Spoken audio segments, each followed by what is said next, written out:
الحمدللہ رب العالمین والصلاة والسلام علی سید الانبیاء والمرسلین وعلی آلہ وصحبہ اجمعین، اما بعد۔ ناظرین السلام علیکم ورحمۃ اللہ وبرکاتہ۔ فقہ کو سمجھنا اور فقہ کیا ہے، فقہ کی معرفت کے لیے ہمارے سلسلہ وار درس کا یہ دوسرا درس ہے۔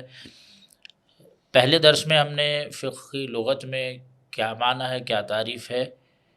اور فقہ جب بولا جاتا ہے تو اس میں کون کون سے معنی شامل ہوتے ہیں، اس میں پہلا معنی ہم نے ذکر کیا تھا۔ آج انشاءاللہ اسی سلسلے کو آگے بڑھاتے ہیں۔ دوسرا معنی جو فقہ کا ہے، جو فقہاء کے ہاں معروف ہے، وہ ہے العلم بالاحکام الشرعیہ العملیہ المکتسب من ادلتها التفصیلیہ۔ ایسا علم جو احکام شرعیہ سے متعلق ہو۔ احکام شرعیہ عملیہ وہ احکام جو انسان کے عمل سے تعلق رکھتے ہیں۔ المکتسب وہ احکام جو حاصل کیے جائیں جدوجہد کر کے، اجتہاد کر کے، من ادلتہا التفصیلیہ، احکام شریعت کی جو تفصیلی دلائل ہیں ان سے جو احکام اخذ کیے جائیں، اس کو فقہ کہا جاتا ہے۔ تو یہ جو لفظ ہے، یہ جو معنی ہے، تعریف ہے، اس کے اجزاء ہیں کچھ۔ پہلا جز اس کا یہ ہے کہ العلم بالاحکام الشرعیہ، علم حاصل کرنا احکام شریعت کا۔ تو جب احکام شریعت کہا جاتا ہے تو اس سے وہ سارے احکام نکل جاتے ہیں جو شریعت کے احکام نہیں ہیں، وہ فقہ نہیں کہلائیں گے۔ جیسے مثال کے طور پہ میڈیکل کے احکام ہیں، انجینئرنگ کے مسائل جو ہیں، یا دیگر جتنے بھی علوم ہیں، وہ اس فقہ سے نکل جائیں گے، اس کو ہم فقہ نہیں کہہ سکتے، وہ ایک فنون ہے۔ فقہ جو ہے اصل میں وہ ہے احکام شریعت کو جاننا، ان کو استنباط کرنا اور پھر اپنی زندگی پر انہیں لاگو کرنا۔ تو پہلا پوائنٹ جو اس تعریف میں ہے وہ یہ ہے کہ احکام شرعیہ کا علم حاصل کرنا، اور دوسرا پوائنٹ یہ ہے کہ العملیہ وہ احکام جن کا تعلق انسان کے عمل کے ساتھ ہے، کیونکہ شریعت کے احکام بنیادی طور پر دو طرح کے ہیں۔ ایک وہ احکام جن کا تعلق نظریے عقیدے کے ساتھ ہے، کہ جس میں انسان نے ایمان رکھنا ہوتا ہے، عملی طور پر کوئی اس کے اعضاء اور ارکان کا کوئی اس میں عمل دخل نہیں ہوتا۔ جیسے مثال کے طور پہ توحید ہے، توحید کے بارے میں انسان کا جو ہے اللہ کے بارے میں کیا عقیدہ ہونا چاہیے، یہ ایک نظری اور ایک عقیدے کا مسئلہ ہے۔ اور جو عمل ہے، مثال کے طور پہ جیسے ہم نماز ادا کرتے ہیں، نماز میں انسان کو قبلہ رخ ہو کر کھڑا ہونا پڑتا ہے، پھر کندھوں تک ہاتھ بلند کر کے تکبیر کہتا ہے انسان۔ یہ انسان کے اعضاء عملی طور پر اس عمل کی ادائیگی میں جو ہے وہ ملوث ہوتے ہیں۔ تو جو بھی انسان کے اعضاء اور ارکان جس کام میں جو ہے وہ حصہ ڈالتے ہیں، وہ عمل جو ہے عملی کہلاتا ہے۔ اور جو جن میں صرف انسان نے ایمان رکھنا ہوتا ہے، عقیدہ رکھنا ہوتا ہے، وہ قسم جو ہے وہ عقدی احکام کہلاتے ہیں۔ تو شریعت کے جملتاً اور عموماً احکام کی دو قسمیں ہیں، ایک وہ قسم جس کا تعلق عقیدے سے ہے، اور دوسری وہ قسم جس کا تعلق عمل سے ہے۔ تو عملی احکام میں نماز آتی ہے، روزہ آتا ہے، روزے میں بھی آپ دیکھیں کہ سحری کرنی پڑتی ہے، اس کے بعد کھانے پینے سے رکنا ہوتا ہے، پھر افطاری ہوتی ہے، اس میں سب عمل ہے، انسان کا کام کرنا پڑتا ہے انسان کو اپنے اعضاء اور ارکان کو بروئے کار لاتے ہوئے۔ اسی طرح زکوٰۃ دینا ہے، یہ بھی عملی حکم ہے۔ تو جو فقہ جب ہم پڑھتے ہیں تو فقہ کی کتابوں میں آپ کو احکام عملی ملیں گے، عقدی نہیں ملیں گے۔ پرانے زمانے میں کیا ہوتا تھا، جو فقہا کتابیں لکھتے تھے ان میں یہ دونوں چیزیں یکجا ہوتی تھی، عقیدہ بھی ہوتا تھا اسی کتاب میں آپ کو مل جاتا تھا، اور مسائل بھی روزمرہ کی زندگی کے آپ کو اسی کتاب میں مل جایا کرتے تھے۔ لیکن ابھی جو فقہ ہے اصطلاحی طور پر جو ایک بطور فن ہم پڑھتے ہیں، تو اس میں جتنے بھی احکام آتے ہیں وہ احکام اور وہ مسائل ہیں جن کا تعلق انسان کے عمل کے ساتھ ہے، نہ کہ عقیدے کے ساتھ، اگرچہ وہ بھی فقہ ہے لیکن یہاں اصطلاحی طور پر فقہ سے مراد عملی احکام مراد ہیں۔ اس کے بعد تعریف کا جو تیسرا حصہ ہے المکتسب، اکتساب کہتے ہیں کوئی بھی چیز جو محنت کے ساتھ تگ و دو کر کے جد و جہد کر کے حاصل کی جائے اسے اکتساب کہتے ہیں۔ تو اکتساب میں اجتہاد آتا ہے، جیسے مثلا ایک مجتہد ہوتا ہے، اس نے مسئلے کا اگر استنباط کرنا ہے کسی آیت سے کسی حدیث سے تو اس کے لیے وہ کچھ قواعد پڑھتا ہے، ان کو سیکھتا ہے، اس کے بعد پھر اس مسئلے میں جو دلائل ہیں ان کو اکٹھا کرتا ہے، اکٹھا کرنے کے بعد پھر ان میں استنباط کرتا ہے، اجتہاد کرتا ہے، کبھی اس کو قیاس کا استعمال کرنا پڑتا ہے، کبھی وہ اجماع تلاش کرتا ہے کہ کیا اس مسئلے میں ہے، کبھی وہ اقوال صحابہ تلاش کر رہا ہوتا ہے۔ یہ ساری ایک جد و جہد محنت ہے جو مسلسل ایک عالم شخص جس کا فقہ کے ساتھ تعلق ہے اس کو مسلسل یہ جد و جہد اور محنت کرنی پڑتی ہے، اسی محنت کو اکتساب کہا جاتا ہے۔ تو ایسا علم جو کسب سے حاصل کیا جائے وہ فقہ کہلاتا ہے، نہ کہ انسان نے کوئی خواب دیکھ لیا۔ بعض آپ نے نوٹ کیا ہوگا کہ بعض لوگ کہتے ہیں کہ بھائی میں نے اللہ کے نبی صلی اللہ علیہ وسلم کو خواب میں دیکھا اور آپ نے مجھے یہ ورد سکھا دیا اور یہ عمل کہا کرو۔ یہ احکام فقہی نہیں ہے، یہ کوئی بھی حکم جو ہے ثابت شریعت سے وہ دلائل سے ہوتا ہے، خوابوں سے محض خیالوں سے جو ہے وہ کوئی بھی حکم ثابت نہیں ہوتا۔ تو حکم شرعی وہی ہوگا جس کا تعلق دلائل شریعت سے ہوگا، جس کا تعلق جو ہے انسان کے عمل سے ہوگا اور جس کا تعلق انسان کے جد و جہد اکتساب جو ان دلائل سے وہ حاصل کرتا ہے اس سے ہوگا۔ من ادلتھا تفصیلیہ، اب یہ احکام شریعت جو انسان حاصل کرتا ہے جد و جہد کرنے کے بعد وہ کہاں سے حاصل کرتا ہے؟ من ادلتھا التفصیلیہ، قرآن و سنت کی تفصیلی دلائل سے۔ تو تفصیلی دلائل سے مراد یہ ہے کہ قرآن و حدیث میں ہر مسئلے کا تفصیلی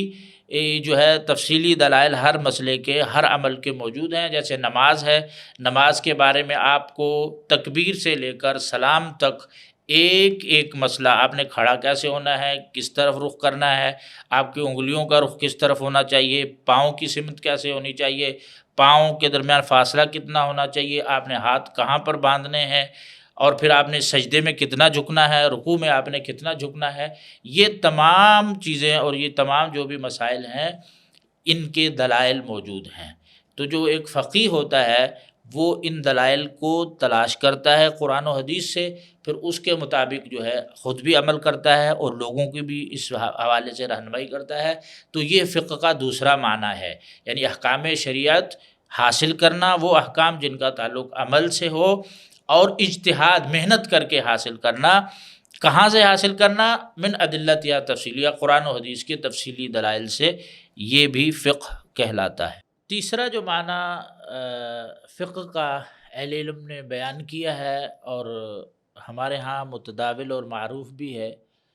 وہ شیخ حافظہ اللہ یہ تعریف کرتے ہیں کہ هو العلم بالاحکام الشرعیہ العملیہ مع ادلتھا التفصیلیہ، کہ علم حاصل کرنا احکام شریعت کا، وہ احکام جن کا تعلق عمل کے ساتھ ہے، ساتھ تفصیلی ادلہ کے، یعنی کہ وہ احکام حاصل کرنا جو عملی احکام ہیں اور ادلہ کے ساتھ انہیں حاصل کرنا۔ یہ جو معنی ہے تیسرا، یہ تقریباً جو ہم نے پیچھے دوسرا معنی بیان کیا ہے اس سے ملتا جلتا ہے، لیکن دوسرے معنی جو ہم نے پہلے بیان کر چکے ہیں اس میں اور اس میں فرق یہ ہے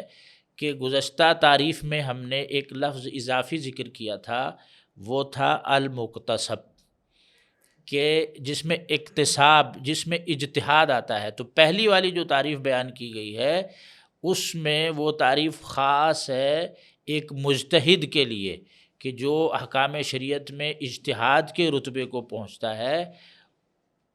اور ادلہ کو جو ہے ازبر کر کے، ادلہ کو سامنے رکھتے ہوئے، قواعد شریعت کو سامنے رکھتے ہوئے وہ مسائل کا استنباط کرتا ہے، پھر نئے نئے جو مسائل آئے روز پیدا ہو رہے ہیں ان مسائل کو جان کے پھر ان مسائل کو شرعی ادلہ پر پیش کر کے پھر اس کا حکم تلاش کرنا، پھر قیاس اگر کر رہا ہے تو اس کو قیاس کی علت کا علم ہونا، پورا دراسہ کرنا کہ یہ اس میں علت کیا ہے، ٹھیک ہے، اور پھر اس کو اصل کے ساتھ الحاق کرنا کسی بھی حکم میں، یہ تمام چیزیں اکتساب میں آتی ہیں۔ تو جو گزشتہ ہم نے تعریف بیان کی ہے وہ اس میں مجتہد داخل ہے، کہ ہر ایک کو وہ اہلیت نہیں ہوتی کہ وہ ادلہ سے اجتہاد کر کے احکام کا حصول کر سکے یا احکام کا استنباط کر سکے۔ یہ جو دوسری ہم نے تیسری تعریف بیان کی ہے، اس میں سے اہل علم نے اکتساب کا لفظ نکال دیا ہے۔ کیوں نکال دیا ہے؟ اس وجہ سے کہ آج کے دور میں اس شخص کو بھی فقیہ کہا جاتا ہے جو عملی احکام کا علم تو رکھتا ہے، یعنی اس کو پتہ ہے یہ مسئلہ ہے، اس کی دلیل یہ ہے، لیکن اس میں استنباط کی اہلیت نہیں ہوتی، مسائل استنباط کرنے کی۔ تو اگر استنباط کی اہلیت ہے اور اس کے لائق ہے، وہ فنون جانتا ہے، قواعد جانتا ہے، قواعد عربی جانتا ہے، اکتساب کی اہلیت ہے، تو وہ مجتہد کے حکم میں آئے گا۔ اگر اکتساب کی اہلیت نہیں ہے، محض اس کو معرفت ہے قرآن و حدیث کے دلائل کی، اہم مسائل کی، اور وہ مسائل دلائل کی روشنی میں بیان کرتا ہے، تو وہ بھی ایک لحاظ سے فقیہ ہی کہلاتا ہے۔ تو اس تعریف میں اور پہلی تعریف میں یہی فرق ہے کہ پہلی تعریف میں مجتہد بھی داخل ہے، اور یہ جو دوسری تعریف ہے اس میں عام شخص داخل ہے۔ یہ ایک عام تعریف ہے کہ جو بھی شخص علم رکھتا ہے احکام شریعت کا، اور وہ احکام جن کا تعلق عمل انسانی سے ہے، انسان کے اعضاء میں جن اعضاء نے جو عمل کرنا ہوتا ہے ہاتھوں سے، یا جیسے نماز ادا کرنا ہے، زکوٰۃ دینی ہے، وغیرہ وغیرہ، تو یہ جو احکام ہیں ان کا قرآن و حدیث سے علم حاصل کرنے والا، اس کو اگر دلائل پتہ ہیں تو یہ بھی ایک لحاظ سے فقیہ کے زمرے میں آتا ہے۔ چوتھی تعریف جو اہل علم نے ایک فقہ کی ہے اصطلاحی طور پر، وہ یہ ہے کہ حفظ الفروع الفقہیہ، کہ فقہ کے فرعی مسائل کو حفظ کرنا، یاد کرنا بغیر دلائل کے۔ یہ عموماً خاص طور پر جو مذاہب فقہی ہیں اور جو تقلیدی مذاہب ہیں ان میں ایسا ہوتا ہے کہ اکثر مذہب کی جو کتابیں ہوتی ہیں اس میں کچھ ایسی کتابیں ہوتی ہیں جو امہات کتب اس مذہب کی کہلاتی ہیں، یعنی اساسی بنیادی کتابیں، ان میں دلائل بھی ہوتے ہیں، تعلیلات بھی ہوتی ہیں۔ لیکن اس کے بعد کئی کتابیں ایسی ہیں جس میں محض مسائل بیان ہوتے ہیں کہ بھائی رکوع کا طریقہ یہ ہے، اور اگر رکوع انسان بھول جاتا ہے تو اس پر کیا ہے، مثلا مسئلہ بیان کر دیں گے، اس میں دلیل بیان نہیں ہوتی۔ اس کو کہتے ہیں فروع فقہی، یعنی کہ جو بھی فرعی مسائل ہیں وہ مسائل ایک جگہ یکجا کر کے فقہا نے کچھ کتابوں میں مسائل ایک جگہ بیان کر کے ان کا حکم بیان کر دیا ہے، وہاں دلائل ذکر نہیں کیے، تو اس کو کہتے ہیں فروع فقہی، جو کہ فقہی مسائل ہیں، فرعی مسائل ہیں، ان کو ایک ساتھ یاد کر لینا، ٹھیک ہے، اور ان کا حکم معلوم کر لینا، یہ بھی ایک لحاظ سے ایک فقہ کہلاتی ہے فقہا کے ہاں، کیونکہ وہ مذہب، وہ شخص جس نے اس مذہب کے فروع یاد کیے ہوئے ہیں وہ اسی مذہب کا ایک لحاظ سے فقیہ کہلاتا ہے۔ کہ مثلا جس نے جو ہے حنفی فروع یاد کر لیے فقہ کے اور قواعد کچھ یاد کر لیے تو وہ فقہ حنفی کا فقیہ کہلائے گا، اور جس نے شافعی کے یاد کر لیے وہ شافعی کا کہلائے گا۔ تو یہ بنیادی طور پر 4 معنی اور مفہوم ہے جو فقہ کے اہل علم نے بیان کیے ہیں۔ ان چاروں میں سے کوئی بھی شخص کسی بھی تعریف کے اوپر اگر پورا اترتا ہے تو وہ فقیہ ہی کہلاتا ہے۔ کچھ ایسے فقیہ ہیں جو اجتہاد کے درجے پر فائز ہیں، کچھ ایسے ہیں کہ اجتہاد کے درجے پر تو فائز نہیں ہیں، لیکن یہ ہے کہ ان کو علم شریعت حاصل ہے، وہ دلائل جانتے ہیں، ان دلائل کے مسائل جانتے ہیں، لیکن جو پیچیدہ مسائل ہوتے ہیں جیسے نوازل، کوئی آج کل جو ہے نئے نئے مسائل آ رہے ہیں، کاروباری مسائل ہیں، خانگی کئی مسائل انسان کے نئے نئے آ رہے ہیں روز، تو ان میں جہاں اجتہاد کی ضرورت پڑتی ہے، قیاس کو عمل میں لانے کی ضرورت پڑتی ہے، تو اس میں پھر جو ہے ایک جو مجتہد ہوتا ہے اس کی طرف رجوع کیا جاتا ہے۔ تو ان چاروں معنوں میں جو بھی شخص جس تعریف پر بھی پورا اترتا ہے وہ ایک لحاظ سے فقیہ کہلاتا ہے، یا فقہ سے تعلق رکھنے والا، فقہ کا طالب علم کہلاتا ہے۔ تو یہ 4 مفہوم ہے فقہ کے، جو ہم نے آپ کے سامنے رکھے ہیں۔ تو یہیں پر ہم نے اپنی بات کو انشاءاللہ ختم کرتے ہیں۔ اس کے بعد انشاءاللہ آگے کا جو ہمارا ایپیسوڈ ہوگا وہ فقہ کی جو تاریخ ہے، کہ یہ فقہ کا جو علم ہے یہ شروع کہاں سے ہوا، ٹھیک ہے، یہ اللہ کے نبی صلی اللہ علیہ وسلم کے دور میں تھا یا نہیں تھا، اگر تھا تو کیسی شکل میں تھا، پھر آگے صحابہ نے اس کو کیسے سیکھا، آگے کیسے پھیلایا، پھر تابعین کے دور میں یہ کس طرح اس کی تدوین ہوئی، آگے کیسے پھیلا۔ تو ایک جو ہسٹری ہے مختصر طور پر فقہ کی، اس کے بارے میں ہم انشاءاللہ کچھ باتیں ضروری عرض کریں گے۔ تو آج یہ جو 2 ایپیسوڈ ہیں گزشتہ اور یہ والا جو ہے، اس میں ہم نے آپ کو 2 باتیں سمجھانے کی کوشش کی ہے۔ پہلی کہ فقہ جو ہے لغت کے اعتبار سے اس لفظ کا کیا معنی ہے، ٹھیک ہے، اور دوسرا جو ہے اصطلاح میں جب ہم ایک فقہ کا لفظ بولتے ہیں یا فقیہ کا لفظ بولتے ہیں تو اس سے کیا مراد ہوتی ہے۔ تو اس میں ہم نے 4 معنی ذکر کیے ہیں۔ امید ہے کہ انشاءاللہ آپ کو بات سمجھ آئی ہوگی۔ اللہ تعالیٰ سے دعا ہے کہ اللہ تعالیٰ ہمارے اس عمل کو اپنی رضا کی خاطر بنائے، اور اللہ تعالیٰ اپنی بارگاہ میں اس کو قبول فرمائے۔ انہ ولی ذلک والقادر علیہ۔ سبحان ربک رب العزۃ عما یصفون، وسلام علی المرسلین، والحمد للہ رب العالمین۔